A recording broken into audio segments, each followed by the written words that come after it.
সকাল সকাল লঞ্চে এসে বসে আছি কারণ আজকে আমাদের কক্সবাজারে ফ্লাইট আছে, কিন্তু এদিকে ফ্লাইট লেট হবে আর লেট হতে হতে এটা প্রায় 2 আওয়ার্স লেট হয়ে গিয়েছে। সো ফাইনালি প্লেনে উঠতে পেরে হাফ ছেড়ে বাঁচলাম। এদিকে কক্সবাজার কাছাকাছি আসতে সমুদ্র সৈকতে একদম উপর থেকে নিচে তাকায় দেখি মানুষে ভরা, মানে এখানে আসার দিয়ে শুনছিলাম যে অনেক ভিড় থাকবে, কিন্তু এর আগে আমি কখনো ফ্লাইট থেকে উপরে এরকমভাবে মানুষ দেখতে পারি নাই। এইবার এই পরিমাণ মানুষ দেখে বুঝলাম যে আচ্ছা ঠিক আছে, আসলে এবার কক্সবাজার অনেক ভিড়, আর তার মধ্যে আমি আরও একজন এক্সট্রা মানুষ অ্যাড হলাম এই ভিড়ের সাথে। চেক ইন করা শেষ আর আমরা এখন রুমের মধ্যে। এটা এখন আমরা আছি জলতরঙ্গ হোমস্টেতে। আমরা এখানে 4 দিন থাকবো কক্সবাজারে। প্রথম 2 দিন আছি জলতরঙ্গ হোমস্টেতে আর বাকি 2 দিন থাকবো বেওয়াচে। সো আমাদের প্রথম পর্বটা থাকবে এই রিসর্টটাকে নিয়ে জলতরঙ্গ থেকে। তো জলতরঙ্গ আগে এল আকৃতির ছিল আর এখন আমি যেখানে রুম পেয়েছি সেটা এক্সটেন্ডেড অংশ থেকে এখন ইউ আকৃতির, আর বারান্দা থেকে ভিউটা ছিল এরকম। এই ট্রিপে এবার আমি এসেছি বাবাকে নিয়ে। তো লাঞ্চ করতে যাওয়ার আগে ভাবলাম একটু সমুদ্রে যাই। এই দুপুরবেলাও অনেক ভিড় দেখতে পাচ্ছি, তো এর আগে কখনো এই অংশটাতে এত ভিড় ছিল না। এরপর আমরা চলে যাই ডাইনিংয়ে এসেছি লাঞ্চ করার জন্য। বাবার সাথে লাঞ্চ করে নিচে যাব কারণ সেখানে আমার ছোট খালু আছে, ওনারাও আছে আমাদের সাথে এবার এই ট্রিপে। এই যে চলে আসলাম নিচে লাউঞ্জে লাঞ্চ করার পরে। এখানে আমরা এখন একটু চা অর্ডার করব, আর এই যে চা অর্ডার করে চলে এসেছি একদম টপ ফ্লোরে। আগে এখানে ব্রেকফাস্টের ব্যবস্থা হতো, এখন এখানে ব্রেকফাস্ট বন্ধ হয়ে গিয়েছে, নিচে ডাইনিংয়ের জন্য আলাদা একটা ফ্লোর আছে। কিন্তু এখানে আগের সিটিং অ্যারেঞ্জমেন্টগুলো রয়ে যাওয়ায় আর চারিদিকে যেহেতু গ্লাস খোলা জায়গা, এখান থেকে সি ভিউটা এত সুন্দর দেখা যায় যে এখানে এসে আপনি চা খেলে খুব সুন্দর একটা সময় কাটাতে পারবেন, বা এমনি যদি বসেও থাকতে চান সেটার জন্য এটা খুবই কমফোর্টেবল একটা জায়গা। আর আমাদের ট্রিপটা ছিল শীতকালে, আমাদের গায়ে গরম কাপড় দেখে নিশ্চয়ই বুঝতে পারছেন। তো শীতে নরম রোদে এখানে বসে চা খাওয়াটা খুব মজার, আর জলতরঙ্গের চা কিন্তু ভীষণ মজা।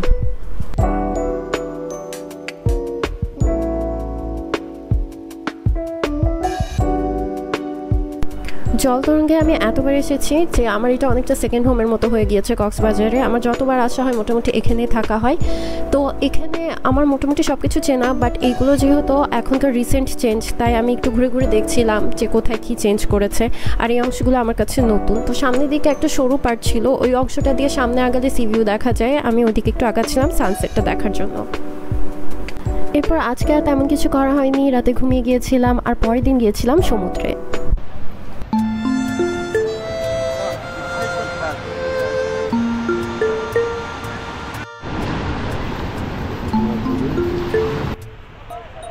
সকালে শান্ত পরিবেশটা পাওয়ার জন্য আব্বু আর খালুকে নিয়ে চলে এসেছিলাম, কিন্তু বাই দ্য টাইম সূর্য উপরে উঠে যাচ্ছে আর লোকজনও চলে এসেছে অনেক। ওইদিকে আমাদের ব্রেকফাস্টের সময় হয়ে গিয়েছে, তাই আমরা এখন ব্রেকফাস্টের জন্য যাচ্ছি। আর জলতরঙ্গে ডাইনিংটা অনেক সুন্দর কারণ পুরোটাই একদম কাছের সি ভিউ দেখা যায়, খুব ভালো। এই যে আমরা এখানে বসেছি। তো আমি এখন ব্রেকফাস্টের আইটেমগুলো দেখিয়ে দিচ্ছি। জলতরঙ্গের ব্রেকফাস্ট অনেক মজা, খুবই ফ্রেশ এবং টেস্টের দিক থেকেও অনেক ভালো।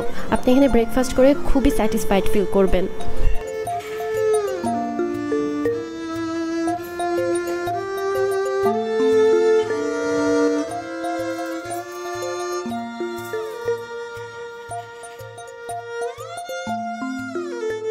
আর এবারে এই নতুন এক্সটেন্ডেড ডাইনিংয়ে খাবারের আইটেমের পরিমাণও ছিল অনেক বেশি। ব্রেকফাস্টের তুলনায় রিয়েলি বেশি ছিল।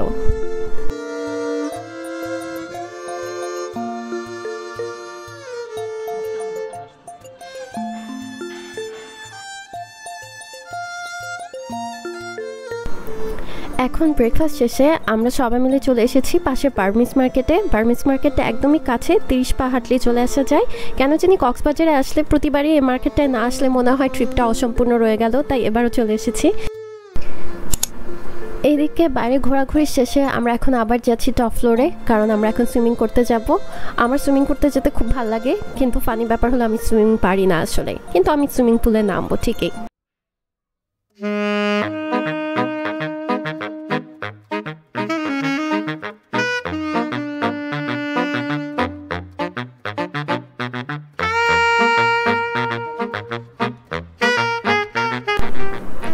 তো তো আমি সুইমিং পুলের ডেপথটা বোঝার চেষ্টা করছিলাম, আর এদিকে পাটা ভিজাই বুঝতে পারলাম যে পানি অনেক বেশি ঠান্ডা।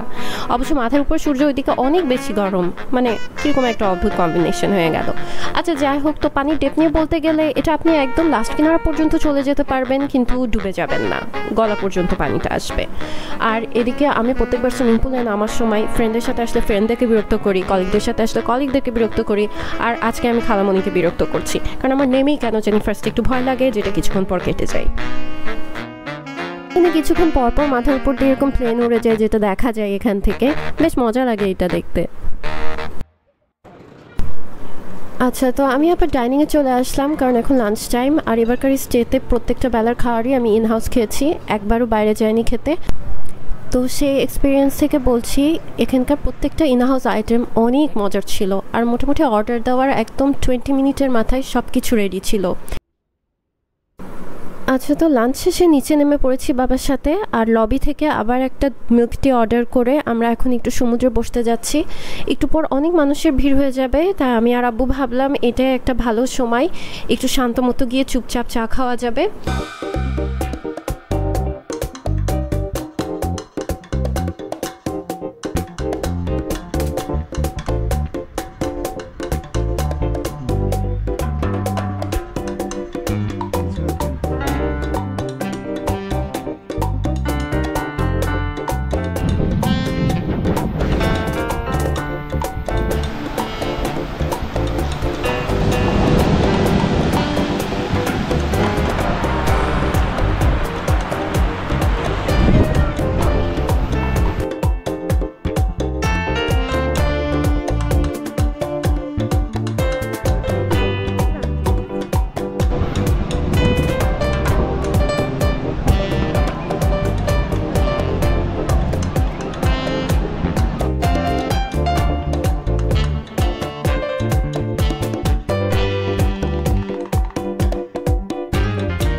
আমি এখানে সানসেট পর্যন্ত ছিলাম একদম, পরে আবার সন্ধ্যার সময় চলে গিয়েছিলাম রুমে নামাজের সময়। আর তারপরে আমরা আবার রাতে বেসেছিলাম, কারণ রাতের বেলা সমুদ্র দেখা হয়নি। রাতের বেলা সমুদ্র দেখতে কেন জানি খুব ভাল লাগে, আর জলতরঙ্গের সামনে অনেক লাইট থাকে, সো সমুদ্রে এসে দাঁড়াতে আপনার একদমই ইনসিকিউর লাগবে না। এই যে এখান থেকে জলতরঙ্গের ভিউটা এরকম হয়। এখানে আমরা কিছুক্ষণ সময় কাটানোর পরে আবার ভিতরে চলে যাই, কারণ এখানে আসার সময় লবিতে দেখেছিলাম আমরা যে লেখা আছে প্রতি ফ্রাইডেতে ওদের ডাইনিংয়ে বুফের ব্যবস্থা করা হয়ে থাকে। তো ওই বুফের খোঁজ নিতে আমরা এখানে আসলাম, আর এখন এই যে আমরা উপরে চলে যাচ্ছি ডাইনিংয়ে বুফে অ্যাটেন্ড করার জন্য।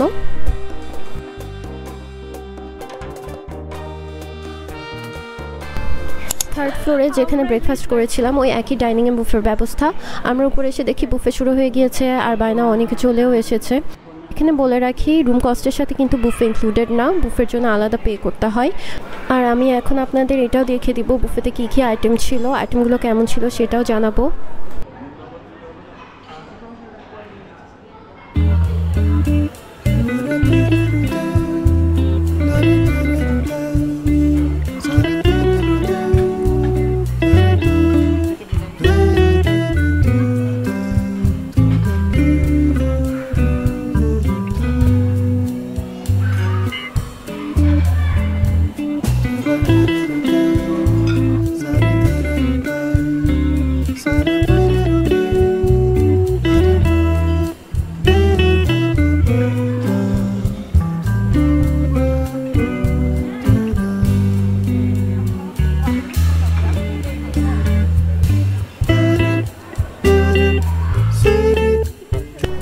এখানকার লাইভ স্টেশনের অংশটার মধ্যে বেশ কিছু স্পেশাল আইটেম ছিল, যেটা ওনারা বলে দিচ্ছিল আলাদা করে।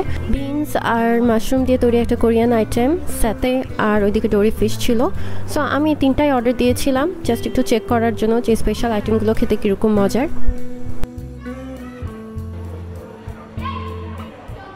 ডেজার্ট পোর্শনে অনেক ধরনের কেক রাখা ছিল, আর তার সাথে অন্যান্য মিষ্টি আইটেমও ছিল, বাট কেকের পরিমাণ একটু বেশি ছিল। তো আমি অনেক ধরনের কেকই ট্রাই করেছি, আবার অনেকগুলোই ট্রাই করতে পারিনি। সব মিলিয়ে ডেজার্ট আইটেমটা বেশ ভালোই মজার ছিল। আচ্ছা, তো এই খাবারগুলো নিয়ে আমরা বসে পড়েছিলাম খেতে, আর এটা ছিল ওই কোরিয়ান আইটেমটা, এটা বেশ ভালোই মজার ছিল। ডোরি ফিশও নিয়েছিলাম সাথে, ওইটা অনেক বেশি মজার ছিল।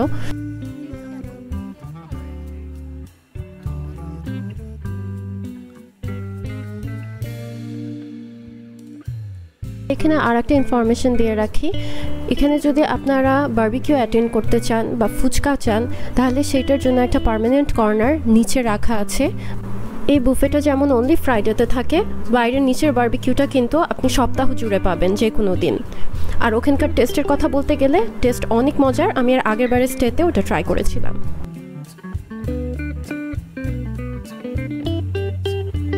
ডিনার শেষে আমরা সবাইকে খোদাহাফেজ বলে যে যার রুমে চলে গেলাম। আর এই যে আমি বারান্দায় এসে দাঁড়িয়েছি, বারান্দা থেকে উপরের ভিউটা এখন রাতের বেলা এরকম দেখা যাচ্ছে, নিচে হালকা গানও বাজছিল।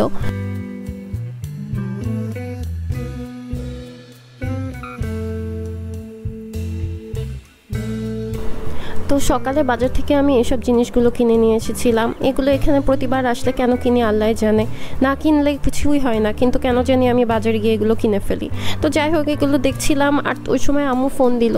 তো আম্মুর সাথে কথা বলে বুঝলাম যে আম্মুর রিকোয়ারমেন্ট অনুযায়ী বেশ কয়েকটা জিনিস কিনা হয় নাই। ওটা শুনে আব্বু আমাকে সাথে করে নিয়ে আবার নিচে গেল, বাজারে জিনিসগুলো কিনে আনলাম। আসার পথে ফুচকা কর্নারে গেলাম, একটু ফুচকা খাবো এটা ভেবে।